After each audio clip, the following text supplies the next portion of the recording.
10,000 years can give you such a crick in the neck.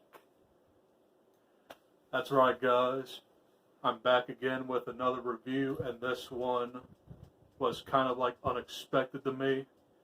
And if y'all don't know where that line is from, that is from the 1992 original Disney animated classic that is Aladdin.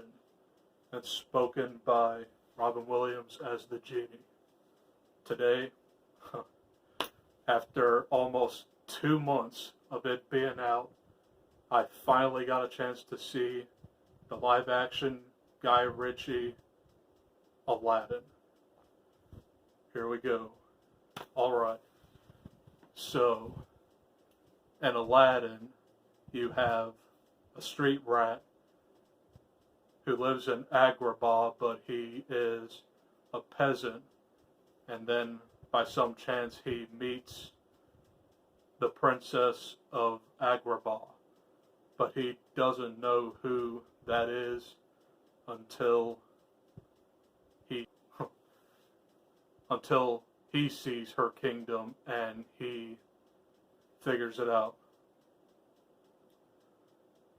Turns out that there's an evil sorcerer named Jafar who is loyal to the Sultan, and he wants a magic lamp.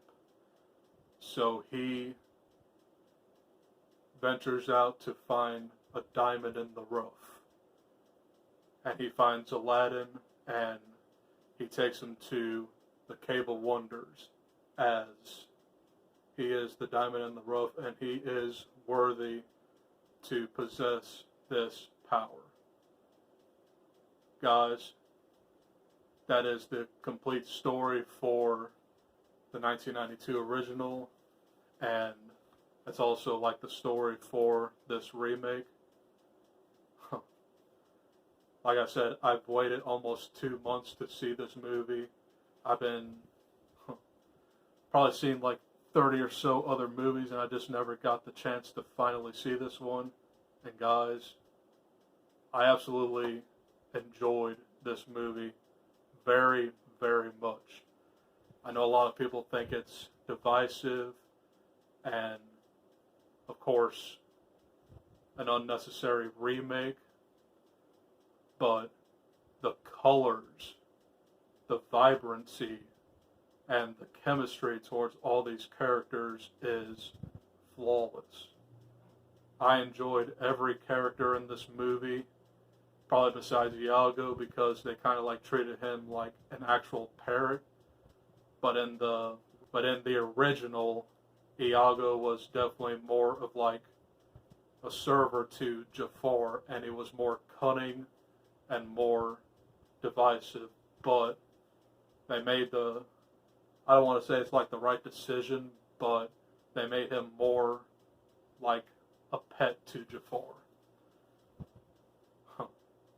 The best part about this movie, besides Mina Massoud and Naomi Scott, Aladdin and Jasmine, is definitely Will Smith's portrayal of the genie. Now, growing up, I loved Robin Williams' portrayal as the genie, one of my all-time favorite Disney movie characters. Will Smith brings a lot of life to that character, and I heard that a lot of people didn't like his portrayal, but I really did like Will Smith's portrayal in this, but he does not beat Robin Williams. Rest in peace, Robin Williams. You are still missed, and there would have been like nobody to replace this role. It was a good idea that they picked Will Smith out. This is probably like the best I've seen him in a while, because I wouldn't say that I'm like the biggest fan of Will Smith, but I like a lot of his movies, but this is probably like one of my favorite portrayals by him. Let's get on with this music.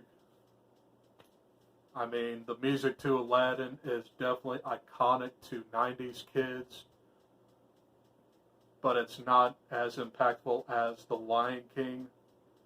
I really enjoyed every musical number in this movie, especially A Whole New World. That was probably like one of the best parts of this whole movie. And You Ain't Never Had a Friend Like Me is really, really good too. And Prince Ali Ababwa is pretty good too.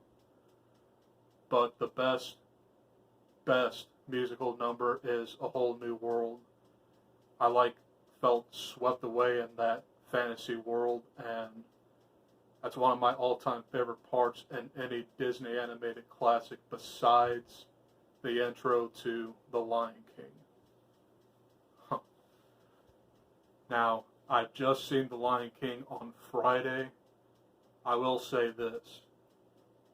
In my humble and Disney expertise, I found this movie to be a lot more enjoyable than The Lion King.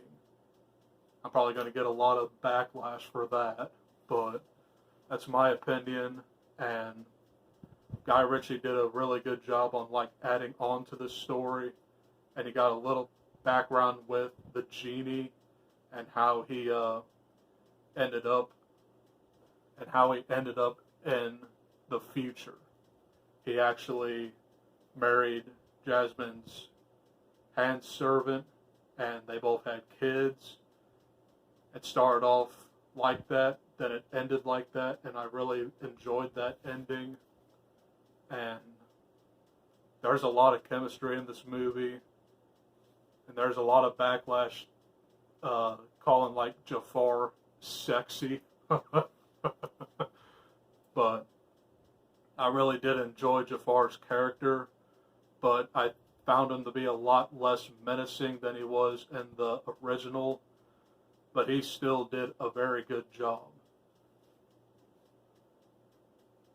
But I'll tell you what, they really picked great actors to play Aladdin and Jasmine. I definitely loved Mena Massoud and Naomi Scott. They were probably literally the second best part of this movie, because the love story between both of them, that's one of my favorite Disney love stories. Guys, I just had a blast with this movie, and it seems like I kind of laid it off, and I finally saw it at the right time. This is my official Stardust review. A lot of people are probably going to disagree with me, but guys, I gave Aladdin 2019, ready for it, 5 stars, which is an A.